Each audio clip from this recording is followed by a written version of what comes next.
السلام عليكم ورحمة الله اسكسو نقد وناكسان ومركلة iyo podcastigeni ila quus episode kan maanta waxaan kaga hadli doonaa waxa uu yahay dropshipping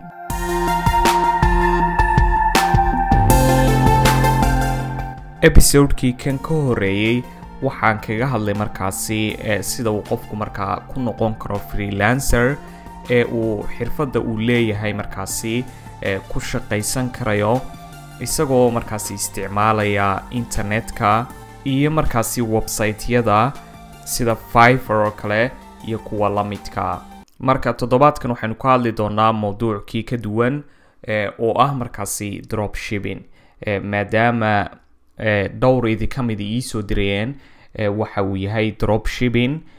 iyo markaasi siyaabaha uu qofku u bilaabi karo episode-kan waxaan doonayaa inaan kaliya kaga hadlo waxa uu yahay dropshipping sida awgeed haddii ay jirto markaasi dad badan oo doonaya sida uu qofku markaa ku bilaabi lahaa dropshipping-ka muuqaalka markaasi like saar haddii uu muuqaalkani gaadho 250 like marka waxaan ogaanayaa inay jiraan dad badan oo doonaya markaasaan ka samayn doonaa dhammaan stepska uu qofku u baahan yahay inuu qaado si uu u bilaabo markaasi dropshipping okay intaa markaynu halkaa kaga nimaadno aynu toos u gudagalno waxa uu yahay dropshipping isaga oo gaaban ama macluumaad gaaban oo ku saabsan waxa uu yahay markaasi iibinta alaab adigoo isticmaalaya markaasi internetka yani isagoo kooban intaas weeyaan marka waxaan ku hadli doonaa siyaabaha uu qofku markaas sida ku samaynayo iyo sida markaasi arintaas ay u dhacayso okay waxaan idhi markaasi waa alaab uu qofku gadayo isagoo internetka isticmaalaya marka waxa isweydiin leh halkee ayuu qofku markaasi alaabta ka keenaya waxay noqonaysaa markaa laba mid ama inaad sida website-yada waaweyn China oo kale AliExpress aad alaab tusaale ahaan kasoo heshid alaab markaa dadku ay jecel yihiin oo muxuuha waqtigan la joogo marba waxba caan noqda mar waxa caan noqda qalab yaryar marka waxay noqonaysaa inaad alaab kasoo iibsatid website-yada waaweyn sida AliExpress ama China oo kale aad alaab ka keensatid ama website-ka kale la yiraahdo eBay haddii aad muxuuha Europe joogtid kuwaasaad markaasi alaab kasoo gadan kartaa alaabtaas oo aad adigu marka hore kusoo gadanaysid sicir jaban ama waxaad samayn kartaa dariiqa labaadna waxay tahay inaad adigu alaab aad markaasi haddii aad design gareyn karaysid oo aad xirfadeeda leedahay inaad adigu markaasi samaysid alaab inkastoo u malaynaya dadka badankoodu inaynay taas samayn karin oo qof markaasi muxuuha shirkad furanaya oo alaab soo saaraya waxoogaa yara adagtay in la helo marka dadku waxay u badanayaan inuu qofkii alaabta ka keensado meel kale okay qofku markuu intaa helo alaabtii ay diyaar u noqoto waxa la gaadhay markaasi waqtigii aad alaabta adigu kusoo bandhigi lahayd website aad adigu leeday marka waxa isweydiinaysaa anu ma aqaanaba sida website-yada loo dhiso muxuuha sideen website ku samaysan karaa waxaa jira markaasi tuulal ku saamaxaya oo website-kii ku dhisaya payment-kii iyo everything ay markaasi ku habeynayaan laakiin adiga ay kaa qaadeen markaasi charge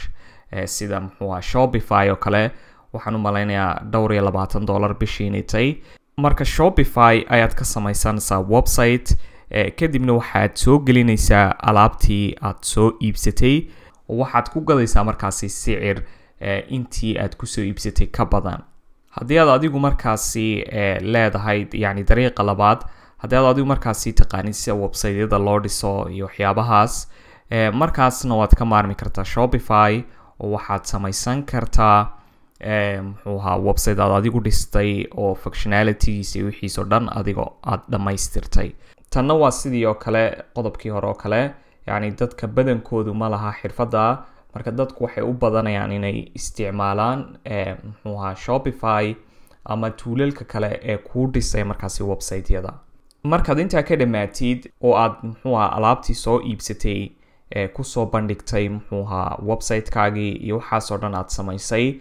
waxa la joogaa markaasi waqtigii aad suuq geyn lahayd, yani marketing aad samayn lahayd. sababtoo ah website aad hadda dhistay oo magac cusub leh, yani dadku ma heli karayaan ama way adkaanaysaa dadku inay helaan oo muxuu ahaa alaabtaas dadkiiba ay arkaanba. marka waxaad u baahanaysaa inaad marketing samaysid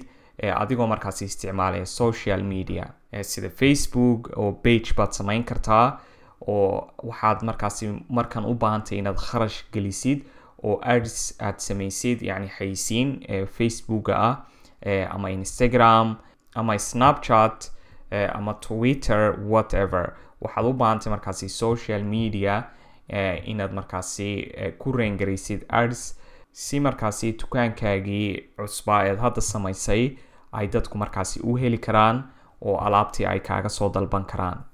okay, markaad intaas samaysid intaasi iyaduna kuu dhammaato, waxaa jirta alaabtii marka lagaa soo dalbado oo dadkii alaabta u baahnaa ay soo dalbadaan, waxay noqonaysaa markaa laba miduun. ama inaad adigu alaabtii toos usoo iibsatid oo aad websiteyadii aan markii hore ka hadlay sida AliExpress, yani aad alaabtii toos uga soo iibsatay oo ay gurigaaga ku yaalaan, ama aad u samaysay markaasi meel store ah oo dadku markay kaa soo dalbadaan aad si directly ugu geynaysid oo adigu markaasi logisticskii iyo wixii oo dhan qaabilsan tahay. dariiqa labaadna waxay tahay in marka dadku ay kaa soo dalbadaan aad ka dalabtid muxuu ahaa AliExpress, oo halkii aad ku qori lahayd markaasi adresskaaga oo AliExpress oo kale adiga uu kuu keeni lahaa, ayaad markaasi ku qoraysaa qofkan kaa soo dalbaday adresskiisa. yani labadaa dariiqaad samayn kartaa. dadku siday u badan yihiin waxweeyaan dariiqan labaad oo ah inaynan iyagu waxba soo iibsan oo ayna AliExpress ka soo iibsan, laakiin marka qofkii customerka uu kaa soo dalbado ayuunbay si toosa uga dalbaan AliExpress oo adresskii unbay ku qoraan adresskii customerka. laakiin problemka taas ay leedahay waxweeyaan, dabcan faa'iidooyin way leedahay oo waxaa ka mid ah waxaa laga yaabaa adigu inaanad haysan dhaqaalo ugu horeynta aad ku bilowdid oo aad kusoo iibsatid alaabta oo aad adigu gurigaaga ama storekaaga soo dhigatid. marka faa'iidadeedu taas weeyaan. khasaaraheeda waxaa ka mid ah yani ma checking garayn karaysid ugu horeyn quality-gii, oo qofkii customerka alaabtii loo geynayay yani ma ogid ma alaab fiican ba, ma alaab quality-geed wanaagsan yahaa, ma intay dhexda kusoo socotay may soo kala jabtay, iyo waxyaabahaas oo dhan ma eegi karaysid. khasaaraha labaadna waxa weeyaan haddii qofkii customerka ahaa uu rabo inuu alaabtii iska celiyo, yani way kugu adkaanaysaa adigii. waa ina adiga uu kuusoo diraa customerkii, kadib adigiina waa inaad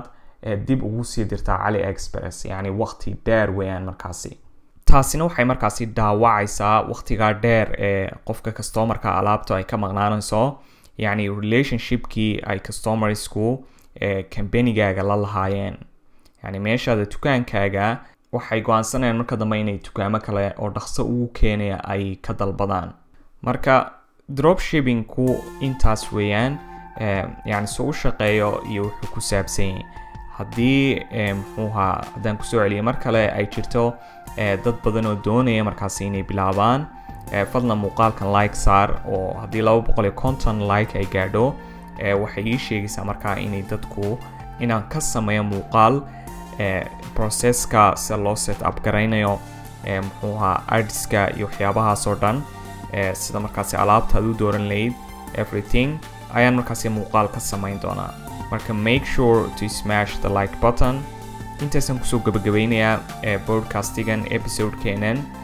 tan iyo intaan kulmi doono mar dambe waxaad kaga tegayaa nabade.